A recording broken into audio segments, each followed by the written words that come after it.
Sige. So, it is our direction to further atong education here in the city of Cebu. I noticed mo for the past 3 years, previous administration, nakatukod na sila og duha ka school buildings kato atong i-inaugurate, no? So muna ang kanang nahibo ko nga gamay ra. So I had a meeting with the local school board and my direction was to build more school buildings for our students. Now, we have already identified 7 areas. Ang 5, nasugdan na nato ang procurement process. And the 2, sugdan pa nato ang procurement process. So this is in line with our directive to put education at the forefront sa tuwang administration. And at the same time, we see that there is really a shortage of classrooms, considering that people in Picos, people in Bakayan, students in Picos and Bakayan, for example, they go all the way to Talamban to study. The same manner, people in Kampunhao and other areas near Lahog, they go to Lahog for their school. So muna ang atong goal and aim is to put as many school buildings so that ang atong mga estudyante di na lagyo ang ilang travel. That's also for their safety and for their security. So basically that's it for school buildings.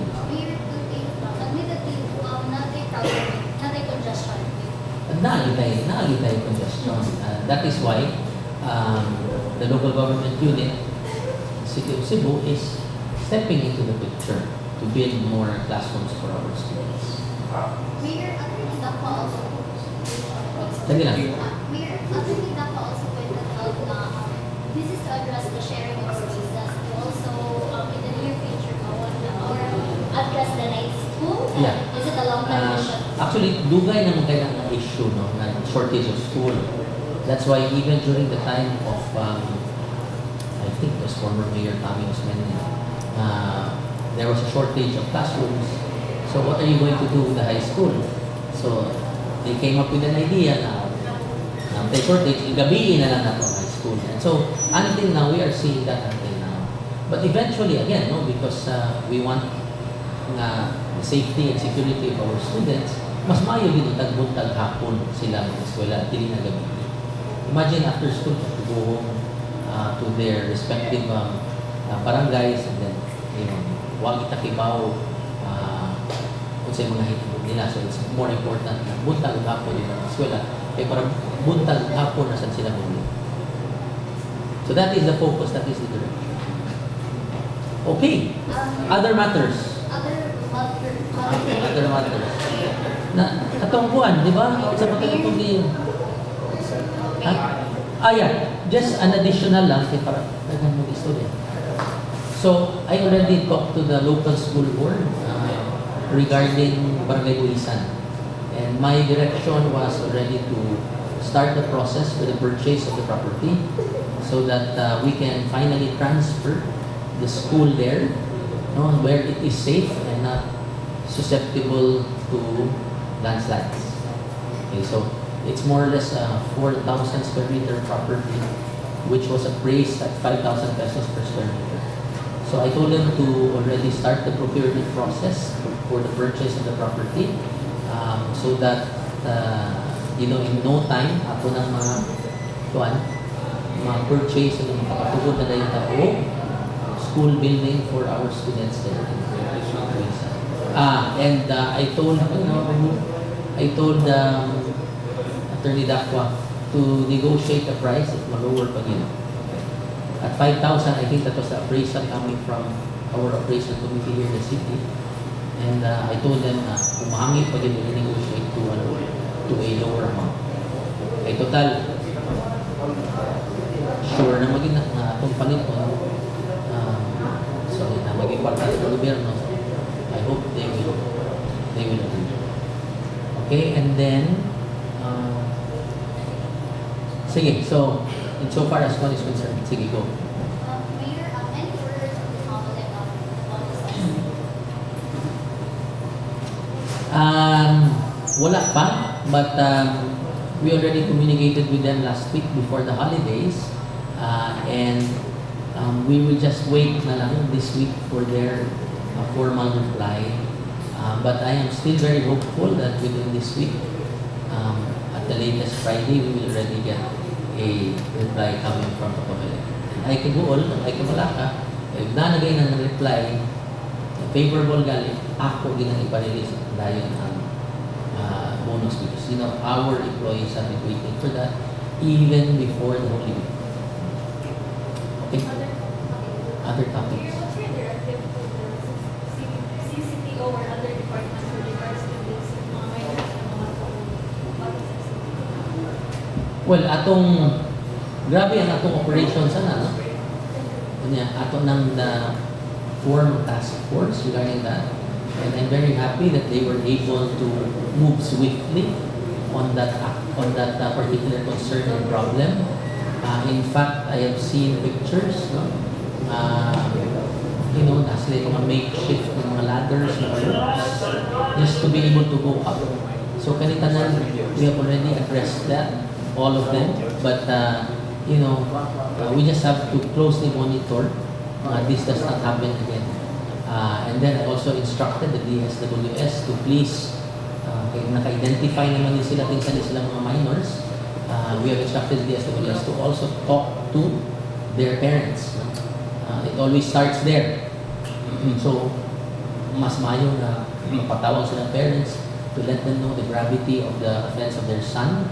And then hopefully the parents will be with the government in disciplining their children not to do things like those anymore. So, basically, I consider that already solved, but of course it just lacks monitoring. Other issues? Regarding sa discovery na nangyari na authorized digital radio. Yeah. Well, we have already given I think the city administrator has already signed the memorandum to the different individuals who were given what would you call the ARE? Kasi pasabutan ng ARE?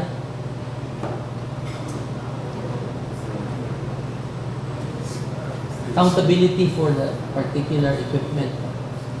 So, katong among na-issuehan ng individuals, na employees of the city who are no longer connected, among gihatagan ng memorandum na ipauli nila so that we can also issue them a receipt na ilan sa Initially, Mayor, asa ko na mostly sa office of the mayor, sa previous mayor, ang ilang mga bodyguards or ang ilang mga drivers or ilang mga staff mo ay nagpupot sa mga nabi. So, nanghatag na kanila ang memorandum to return all of those members. Yes, usually it's 72 hours. So we'll see. Kung diling-dilay ulit, among i-forward sa CCTV. Well, ang ako nabasahan, and the report that came to me was igamit during campaign. And you're not supposed to do that because this is government property, so you're not supposed to use government property for campaign, most especially if you're no longer connected to government.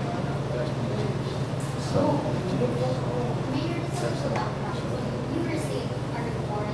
I received a report. Written report, you may formal complaint. wala, dili pa formal complaint, but I received a report kay ang atong disaster office was able to intercept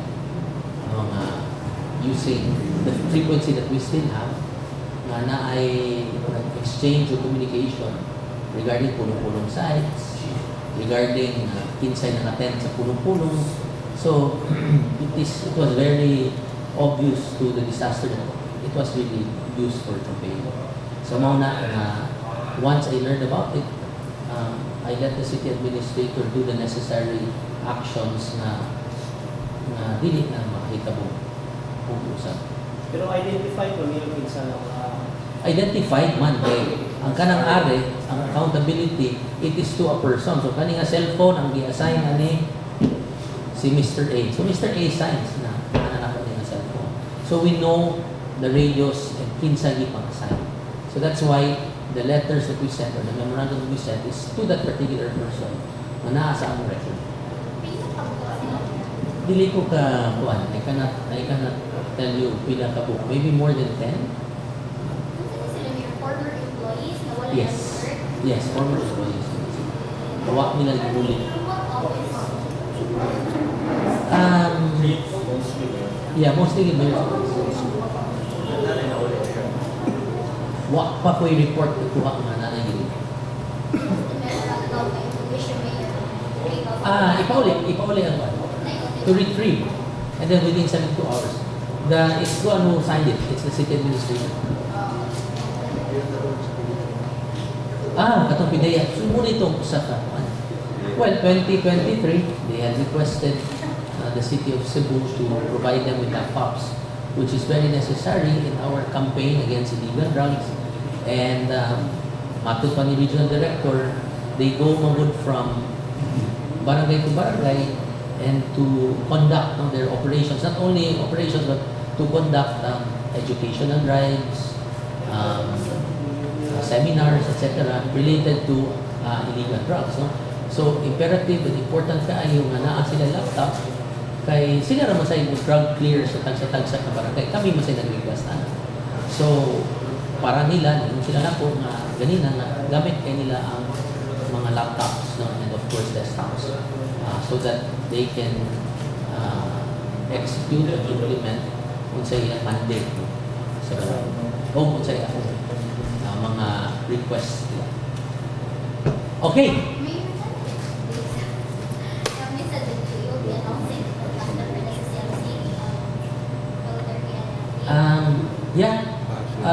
Hopefully, I will get the update soon. Pero, gusto niya tanong mo it's still under post-qualification. Now, after they finish their post-qualification, then perhaps I can already sign the notice to proceed.